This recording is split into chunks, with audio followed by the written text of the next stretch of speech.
ẹ̀yin ọmọ Ọlọ́run ẹja tún gbọ́ ilé dùn. ẹ̀yin tèmi èyí wà lẹ́ni ò sí nǹkan ẹ̀yin tèmi mẹ́wàá ń ṣẹlẹ̀ ò bẹ̀bẹ̀ ń ṣẹlẹ̀ ẹ̀yin èèyàn lórí ọ̀rọ̀ màmá Esabod pẹ̀lú Lizzy Anjorin oríṣiríṣi nǹkan ló ń ṣẹlẹ̀ o ẹ̀yin èèyàn mi ẹ farabalẹ̀ wá nǹkan fìdílé kí ẹ wo ohun tí Lizzy Anjorin sọ nípa màmá Esabod nínú fídíò yìí nítorí nínú fídíò tí ẹ̀ ń wò yìí ẹ̀yin èèyàn wa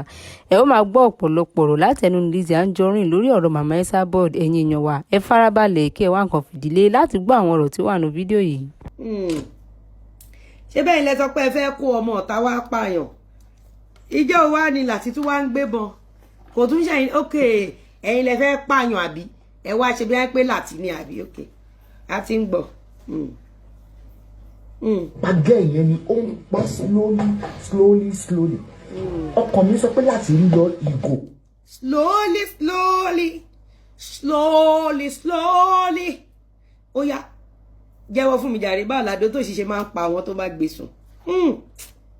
gbé wa débẹ̀ mo ń gbọ́. sínú oúnjẹ fún Lizzy. mo ń gbọ́. slowly ọkàn mi sọ pé láti ń lọ ìgò sínú oúnjẹ fún Lizzy.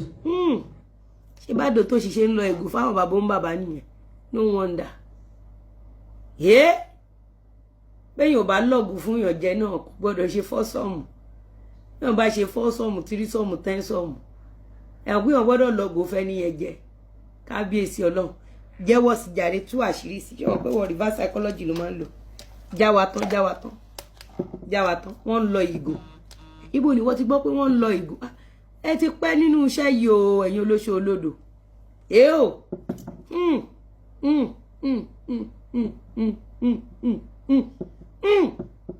lọ́gọ́lọ́gọ́ àdó tó ṣì lọ́gọ́lọ́gọ́.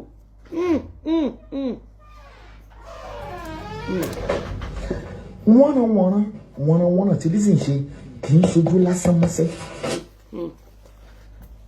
àmọ́ omi tọ́tùsì tẹ́yìn ti lọ ṣàgbákò orí burúkú ojú lásán nìyẹn àbí ẹ lọ ń fira yín wé Lizzy Anjorin ojú lásán nìyẹn fún yín ẹ lọ ń fi ara yín wé Davido ojú lásán nìyẹn èyí tẹ́ wà nílé mi rẹ́ǹtì ẹ sọ fẹ́ni tó ń talé pé ìyá láyé ẹlẹ́jẹ́ ṣojú lásán nìyẹn fún yín àkíyèká òjé marina fẹsẹ̀ gúngò kíbẹ̀ má ṣẹ̀jẹ̀ kúrú.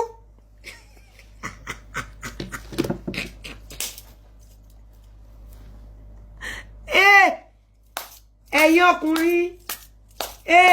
àbí bọ́rọ̀ Mohbad ṣe padà jẹ́ ni òkè wọ́n lọ́gọ̀ fọ́mọ yẹn ni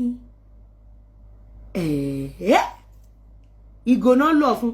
ìyẹn Angel ṣé pé túbọ̀ mọ́ pé ẹ bá ń lo ìgò fáwọn ọkùnrin ìgbà tẹ́ ẹ bá bímọ fún wọn kò sígbà tẹ́ ẹ ní lọ́gọ̀ fún wọn ìgbà tẹ́ bá ti mọ bàbá ọmọ. confession time mo ń gbọ́. tó ẹ̀yin tèmi ẹ ti gbọ́ àwọn ọ̀rọ̀ tí Lizzy Anjorin sọ nínú fídíò yẹn ti gbọ́ bó ṣe fi màmá Esabod sí ẹ̀yẹ ẹ ti gbọ́ bí Lizzy Anjorin ṣe tú àṣírí màmá Esabod síta ẹ̀yin èèyàn kí ni ẹ rò ipò dé gangan lẹ́ẹ̀rín Lizzy Anjorin pẹ̀lú màmá Esabod kí ni ẹ rò pé ó fa ìjà sáàrin àwọn méjèèjì yìí nítorí tí ẹ bá rántí nígbà kan rí màmá Esabod pẹ̀lú Lizzy Anjorin ọ̀rẹ́ tímọ́tímọ́ ni wọ́n ẹ̀yin èèyàn wa ẹ jẹ́ ká pàdé ní comment section kí a lè sọ̀rọ̀ nípa ohun tí ẹ lérò pé ó ṣẹlẹ̀ láàrin àwọn méjèèjì yìí. èèyàn wà nílé ẹjọ́ ó sì lọ lánàá ó sì ń pe àdó tó ṣì kì í ṣe olórí burúkú láti òun jèrè. àdó tó